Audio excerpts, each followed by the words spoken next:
President Donald Trump is using Kim Jong-un as a diversion so he can launch a nuclear strike against ally China, it has been claimed.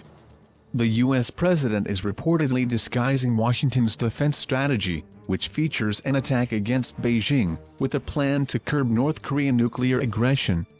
International expert and author James Petras said Donald Trump is using America's hostile situation with North Korea to prepare his army and initiate a surprise attack on China.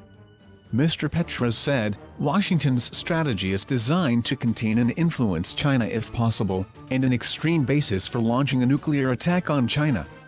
I think the pretext of attacking North Korea is simply an excuse to build up U.S. military capabilities for a nuclear attack. Dane Chamorro, senior partner and head of ASEAN, Asian, at Control Risks, told CNBC the former business tycoon has been indirectly hostile to President Xi. Although the 70-year-old has been full of praise for his Chinese counterpart, Mr. Chamorro said the U.S. president wanted to scare Beijing when he launched 59 Tomahawk missiles to attack Syria. The expert said President Trump wanted to indirectly tell President Xi, "There's a new sheriff in town. I'm a little unpredictable and bad things will happen, things that you don't like unless you get Kim 3.0 under control." Referring to President Xi, in front of NATO Secretary General Jens Stoltenberg, Mr. Trump said last month, "I do not know Putin but I do know this gentleman." He added, "I've spent a lot of time with him over the last 2 days and he's the president of China. You were there, most of you were there, and it was quite an interesting period of time. President Xi wants to do the right thing. We had a very good bonding, I think we had very good chemistry together.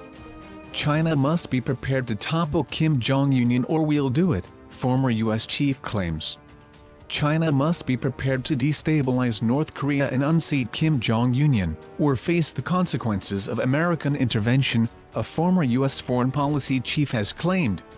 Condoleezza Rice, who served as Secretary of State during George W. Bush's administration, claimed China were too concerned about causing the collapse of dictator Kim Jong-un. Ms. Rice claimed Beijing must be prepared for instability on their border as the U.S. will intervene if the People's Republic of China do not.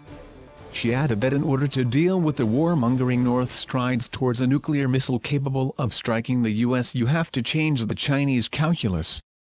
Ms. Rice said, "I think that's what the administration's trying to do. They're worried most about the collapse of the regime, and their long border and instability on their border.